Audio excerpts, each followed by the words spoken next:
Blessed day, you guys. And as you all know, it's Wednesday, so it's the word.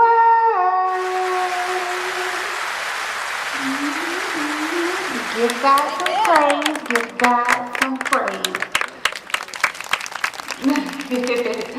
All right. Let's get into it. Y'all, I am on my break. I'm not even gonna lie, I'm exhausted. I worked last night, got off and did not get any sleep. I am running on fumes. As you can see, I'm in the stairwell on my break, trying to find a quiet place where I can give you guys this word right quick.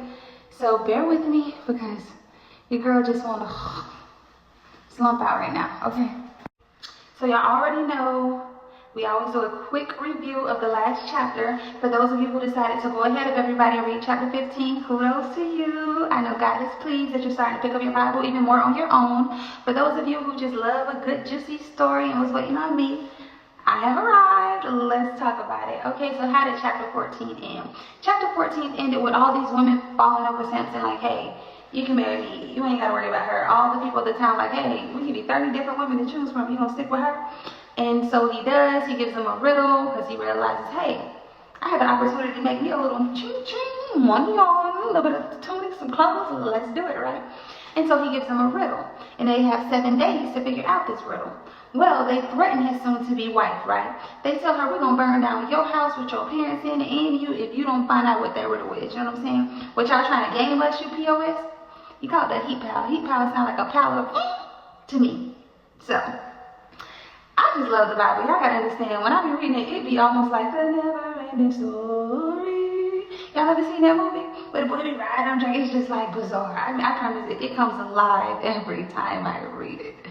But yeah, so anyways, she finally talks him into telling her the riddle the last day. She tells it to the townsmen. They tell it to him. He knows that they were threatening her. So he goes steal from, I think it was either Ashkelon or Gaza, one of them, the 30 tunics and 30 sets of clothing. Her father thinks surely he doesn't want to marry her now. She's told the riddle. So what does he do? He marries her off to one of his wedding companions, one of his groomsmen, one of the homeboys. Like I said, city boys up, because she should have waited like, Papa, let's see what he's going to do. Like, you just let him marry you off, girl, to the homie. Anyways, chapter 15, here we go. Alright, so 15:1. Sometime later in the season of the wheat harvest, Samson came to visit his wife, bringing a kid as a gift. So he bring her a little baby sheep. You know what I'm saying? He ain't mad no more. He done calmed down. You know, the riddle, it's petty. It's petty. It wasn't no skin off my back.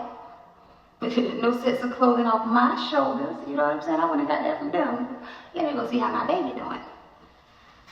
He said, let me go into the chamber to my wife. But her father would not let him go in.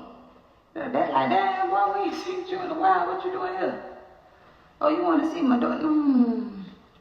Hold up. Let's talk about this, because we thought you were no longer interested in everything that happened, right? 15:2. I was sure, said her father, that you had taken a dislike to her, so I gave her to your wedding companion. I'm sorry, my boy. Listen, young man. I didn't think you wanted to marry my daughter anymore. And she's young, you know, she's at the childbearing age. It's time for her to get married and start a family of her own. So I gave her to one of the groomsmen. So then the father goes on to say, but her younger sister is more beautiful than she. Let her become your wife instead. This ain't good enough for Big Samson. So not only did y'all cheat me out of some money on, I had a chance to get 30 tunics and 30 sets of clothing, but you sold off my wife too. Basically, you gave my wife away. 15:3. Now the Philistine can have no claims against me for the harm I shall do them. You like, bet, it's straight. See, I would have went easy on y'all because I would have been considered of the Philistine family had I married your Philistine daughter. I'm about to lay down the law, y'all, and y'all can't act like I went against the grain because y'all ain't no family of mine. 15:4. Samson went and caught 300 foxes. You know how mad you gotta be to catch 300 foxes and still be mad at the end of the day? Samson went and caught 300 foxes He took torches and turning the fox's tail to tail, he placed a torch between each pair of the tails. Y'all know where this is going. They had my boy messed up. They catch 300 foxes and you still mad? I'd have been sitting down under the apple tree by him, man. He lit the torches and turned the foxes loose among the standing grain of the Philistines, setting fire to the stacked grain, standing grain, and vineyards and olive trees. He set fire to everything. 300 foxes tied their tails together and set it on fire. You know the foxes was going crazy, looking like rabid dogs with rabies or something running through there trying to get that tail. He done set fire to everything. Could it be a little overboard? No, because this is the Lord's doing right. And we already know the Lord is undefeated when it comes to getting his lick back. Okay, so 15:6. The Philistines asked, who did this? And they were told, it was Samson, the son-in-law of the Timnite, who took Samson's wife and gave her to his wedding companion. You know they gossiping. You know everybody done talked about how Samson homeboy snagged his wife. How y'all at the altar and he ran off in a rage and his homeboy swooped up and told her, baby, don't worry about him, I'm married. He wasn't man enough for you anyway, I see you now. You know he probably was low-key hating on Samson the whole time. Because how you do that? How you go against the grain like that? I don't know, because you know Samson was a ladies' man. Maybe he was like, he didn't really care about it anyway. But anyway, you never know. I don't know. He was married 3 times, y'all. Delilah was the last one, you know what I'm saying? So anyways, as I said, the Philistines want to know who did this, and they like, hey, Samson, basically. He pissed off because his homeboy done married his old lady, supposed to be his wife, and he done messed up everything. Thereupon the Philistines came up and put her and her father's house to the fire. Boy,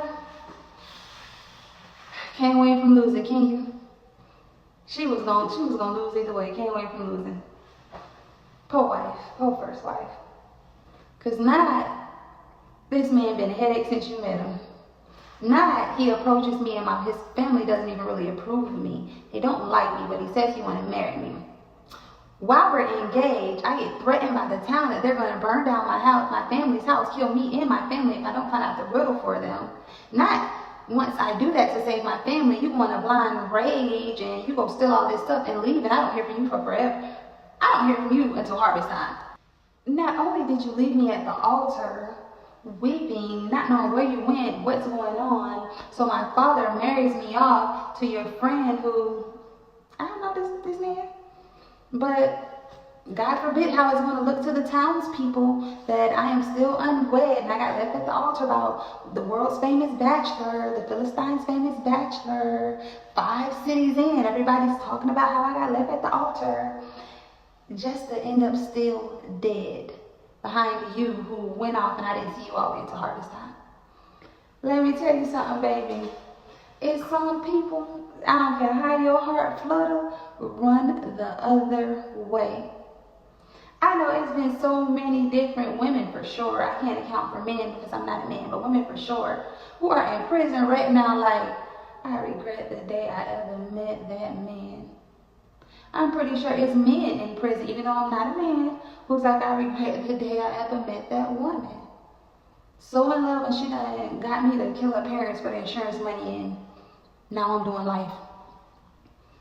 So many different things. Oh, she a high value woman, so to keep up with her needs, I don't want to rob all these places. Now I'm sitting in jail while the next dude, maybe my homie, is going off to marry her and splacking that. I'm just saying, you gotta be careful. You gotta be careful. Everything that glitter ain't gold, baby. Everything that tastes sweet ain't good for you. So they go ahead, and since he done burnt up all their crops, their vineyards, the alcohol, he done burnt up the vineyards, the olive oil, the alcohol and the olive oil gone. Oh, okay. Eye for an eye, right? We're gonna kill your wife and her whole family, and she ain't even your wife. She messed with the homie. What you so concerned about it for? Really? 15:7. Samson said to them, if that is how you act, I will not rest until I have taken revenge on you. It's war.